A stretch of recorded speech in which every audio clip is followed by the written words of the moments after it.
பயிலுவோம் இயந்திரவியல் பழகுத் தமிழில். அண்ணா பல்கலைப் பாடங்கள் பழகுத் தமிழில். வழங்குவது தமிழ்மெக்-தாளமுத்து. Hi students, இன்று ME 8594, ME 6505 Dynamics of Machines 5th unit Mechanism of Control, module number 5.30. இந்த 5.30 ஒரு கொஸ்டினா கேட்டிருக்கேன். What is sensitiveness of governor? கவர்னருடைய சென்சிட்டிவ்னஸ்னா என்னங்கிறத இப்போ டெஃபினிஷன் நம்ம சொல்லணும். இது ரொம்ப ஒரு முக்கியமான 2 மார்க் ஆர் 4 மார்க் கொஸ்டின். அதோட எந்த ஒரு கண்ட்ரோல் மெக்கானிசம் நீங்க படிச்சீங்கன்னாலும் அதுல இருக்க சென்சிட்டிவ்னஸ் நீங்க டெஃபினட்டா கரெக்டா தெரிஞ்சிருக்கணும். அப்பதான் நீங்க ஃபுல்லா அந்த கண்ட்ரோல் சிஸ்டத்தை அண்டர்ஸ்டாண்ட் பண்ண முடியும். இது கவர்னருக்கு மட்டும் இல்லை, நம்ம இனிமேல் படிக்க போற எல்லா கண்ட்ரோல் சிஸ்டத்திலையும் சென்சிட்டிவ்னஸ்ங்கிறதுக்கு இதுதான் டெஃபினிஷன். அதனால நீங்க தரோவா இதை புரிஞ்சுக்கிட்டீங்கன்னா பின்னால உங்களுக்கு ரொம்ப யூஸ்ஃபுல்லா இருக்கும். நான் இப்ப தமிழ்ல தான் உங்களுக்கு சொல்லித்தர்றேன். அதனால உங்களுக்கு எந்த விதமான சந்தேகத்துக்கு இடமில்லாம நல்லா தெளிவா புரிஞ்சுக்கலாம். நல்லா தெளிவா புரிஞ்சுக்கிறதுக்கு முயற்சி பண்ணுங்க. அடுத்த ஸ்லைட்ல நம்ம என்னன்னு பார்ப்போம். இங்க ஒரு கவர்னர் நான் கொடுத்துருக்கிறேன். கவர்னருடைய ஃபங்க்ஷன் நமக்கு நல்லாவே தெரியும். அதுல இன்ஜின்ல லோடு கூடினாலுமே குறைஞ்சாலுமே சரி, இன்ஜினுடைய ஆர்பிஎம் கூட குறைய இல்லாம ஒரே கான்ஸ்டன்ட் ஆர்பிஎத்துல ரன் பண்ண வைக்கிறது தான் கவர்னருடைய ஃபங்க்ஷன். அந்த ஆர்பிஎத்தை கண்ட்ரோல் பண்ணி ஒரே சீரான ஒரு ஆர்பிஎத்தில் ரன் பண்ண வைக்கிறது தான் இந்த கண்ட்ரோலிங் சிஸ்டம். அதுக்கு இருக்கிறது தான் இந்த கவர்னர். அப்ப அந்த ஸ்பிண்டில்ல ஏதாவது ஸ்லைட் சேஞ்ச், இப்ப 1000 ஆர்பிஎத்துல ரன் ஆகிக்கிட்டு இருக்கு, லோட் சேஞ்சினால 1100க்கு ஆர்பிஎத்துக்கு போச்சுன்னா என்ன பண்ணணும்? இந்த கவர்னர் இம்மிடியேட்டா அது ரெஸ்பான்ஸ் பண்ணி ஃபியூலை குறைச்சி கட் ஆஃப் பண்ணி அந்த ஸ்பீடை 1000 ஆர்பிஎத்துக்கு இம்மிடியேட்டா அது கொண்டு வரணும். குயிக்கா ரெஸ்பான்ஸ் பண்றது, சேஞ்சுக்கு குயிக்கா ரெஸ்பான்ஸ் பண்றதுக்கு பேரு தான் சென்சிட்டிவ்னஸ். அந்த சென்சிட்டிவ்னஸ் இன்னும் கொஞ்சம் நல்லா புரிஞ்சுக்கிறதுக்கு இங்க ஒரு எக்ஸாம்பிள் நான் கொடுத்துருக்கிறேன். அதையும் நம்ம சேர்த்து பார்ப்போம். A governor is said to be sensitive when it really responds to a small change of speed. இந்த கவர்னர்ல ஒரு ஸ்மால் சேஞ்ச் ஆஃப் ஸ்பீட் இருந்தாலும் இமிடியேட்டா அது ரெஸ்பாண்ட் பண்ணி ஃபியூலை கண்ட்ரோல் பண்ணி மீன் ஆர்பிஎத்துக்கு கொண்டு வந்துச்சுன்னா அது ரொம்ப சென்சிட்டிவ் கவர்னர் நம்ம சொல்லலாம். இப்ப பாரு, இந்த எக்ஸாம்பிள்ல 2 கவர்னர் இருக்கு. கவர்னர் 1 அண்ட் கவர்னர் 2 இருக்கு. இது மீன் ஆர்பிஎத்துல ஸ்டெடியா ஈக்குலிபிரியம் ஆர்பிஎத்துல ரன் ஆகிக்கிட்டு இருக்கும் போது இதுதான் அதனுடைய பொசிஷன். இங்க கீழே இருக்கிறது ஸ்லீவ் உடைய பொசிஷன். ஒரு பெர்சன்டேஜ் ஆஃப் சேஞ்ச் நடக்குது அந்த இன்ஜின்ல. G1ங்கிற இந்த கவர்னர் இமிடியேட்டா ரெஸ்பாண்ட் பண்ணி ரேடியஸ் ஆஃப் ரொட்டேஷன் R1 மாறுது.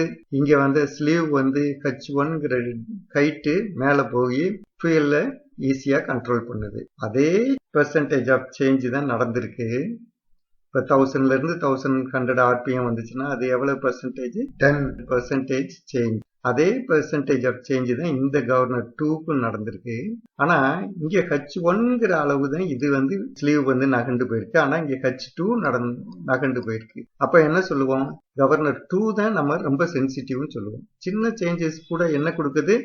குயிக்கா ரெஸ்பாண்ட் பண்ணி அதிக ஃபியூயல் கண்ட்ரோல் பண்றதுக்கு அதிகமா அது ட்ரை பண்ணுது, முயற்சி பண்ணுது. அப்ப இதை ஹைலி சென்சிட்டிவ்னு சொல்லுவோம். அதுதான் இங்க போட்டிருக்கு, பார்ப்போம். Consider 2 governors G1 and G2 running at same speed. When the change of percentage of speed, இங்க ஆர்பிஎத்துல நம்ம சொல்றது இல்ல, change of percentage of speed, 10% change, 5% change நம்ம சொல்றது வழக்கம். When the change of percentage of speed is also same for the 2 governors, இதுல 10% changeனா இதுலயும் 10% change தான். The lift of G2 is greater than G1.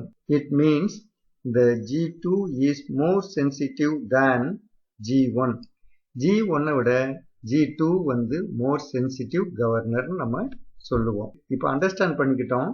அதை எப்படி ஆன்சரா எழுதுறதுங்கிறத நெக்ஸ்ட் ஸ்லைட்ல பார்ப்போம். Sensitiveness of a governor is defined as the ratio of difference between maximum and minimum equilibrium speed to the mean equilibrium speed. இந்த கவர்னர்ல இந்த இடத்துல ஒரு maximum equilibrium ஸ்பீடுக்கான பொசிஷனா இருக்கலாம் sleeve உடைய position. இங்க மினிமம் ஈக்குலிபிரியம் ஸ்பீடுக்கான பொசிஷனாக இருக்கலாம். நடுவில் இருக்கிறது வந்து என்னது, மீன் ஈக்குலிபிரியம் ஸ்பீடுக்கான பொசிஷன். நான் சொல்றது வந்து பொசிஷன். அதுக்கான ஆர்பிஎத்தை எடுத்தேன்னா மேக்சிமம் ஈக்குலிபிரியம் ஆர்பிஎம் வந்து N2 இருக்கலாம், இது வந்து N1 இருக்கலாம். மினிமம் ஈக்குலிபிரியம் ஆர்பிஎம் இது வந்து N இருக்கலாம். அந்த சென்சிட்டிவ்னஸை கால்குலேட் பண்ணக்கூடிய ஃபார்முலா அது என்னங்கிறது இங்க பார்ப்போம்.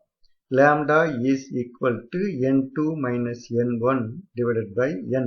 அதுதான் இங்க போட்டிருக்கு. The ratio of difference between maximum and minimum equilibrium speeds, இது எதுக்கு ரேஷியோ பண்ணணும்? To the mean equilibrium speed. அதுதான் வந்து lambdaங்கிற sensitiveness.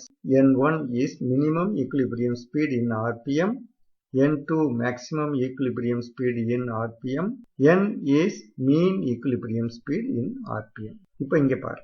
Bigger the displacement of sleeve for a given fractional change of speed, then the governor is said to be more sensitive. அதுதான் நம்ம போன ஸ்லைட்லயே நம்ம பார்த்தோம். சின்ன ஒரு சேஞ்ச் கூட ரொம்ப அதிக ரெஸ்பான்ஸ் இருந்துச்சுன்னா அதை வந்து மோர் சென்சிட்டிவ் நம்ம சொல்லுவோம். The adverse effect of high sensitivity is hunting of governor.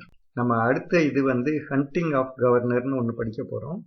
அது வந்து ஒரு கவர்னரை பொறுத்த அளவுல தேவையில்லாத ஒரு இது. ரொம்ப ஹைலி சென்சிட்டிவா இருந்துச்சுன்னா நம்ம நல்லதுன்னு நினைக்க கூடாது. ஹைலி சென்சிட்டிவா இருந்துச்சுன்னா இந்த ஹண்டிங்கிற ப்ராப்ளத்துக்கு இந்த கவர்னரை இழுத்துக்கிட்டு போயிடும். அதை அடுத்த இதுல பார்ப்போம். இந்த மாடியூல்ல வந்து சென்சிட்டிவிட்டினா என்னன்னு தெரிஞ்சுக்கிட்டோம், அதை எப்படி கால்குலேட் பண்றதுங்கிற ஃபார்முலாவை தெரிஞ்சுக்கிட்டோம், அதை எப்படி ஒரு 2 மார்க் கொஸ்டின் எழுதுறதுன்னு டெஃபினேஷனை எழுதுறதுங்கிற வேர்டிங்ஸை நம்ம தெரிஞ்சுக்கிட்டோம். ஹைலி சென்சிட்டிவிட்டி வந்து நல்லதா கெட்டதாங்கிறதையும் இப்போ நம்ம தெரிஞ்சுக்கிட்டோம். என்னுடைய சேனல் வந்து AUmech-in-tamil. இதுக்கு நீங்க சப்ஸ்கிரைப் பண்ணுங்க. சப்ஸ்கிரைப் பண்ணும்போது ஒரு பெல் சிம்பிள் வரும், அதையும் கிளிக் பண்ணீங்கன்னா உங்களுக்கு யூடியூப்ல இருந்து நோட்டிஃபிகேஷன் வந்துகிட்டே இருக்கு. அந்த நோட்டிஃபிகேஷன் படி வரிசையா என்னுடைய மாடியூலை பார்த்துக்கிட்டே வந்தீங்கன்னா உங்களுக்கு சிலபஸ் முழுவதும் கவர் ஆயிடும். அப்போ நீங்கள் கான்ஃபிடென்ட்டாக உங்களுடைய எக்ஸாமை ஃபேஸ் பண்ணலாம், நல்ல மார்க்ஸ் ஸ்கோர் பண்ணியே பாஸ் பண்ணலாம். Okay, see you students. Thank you.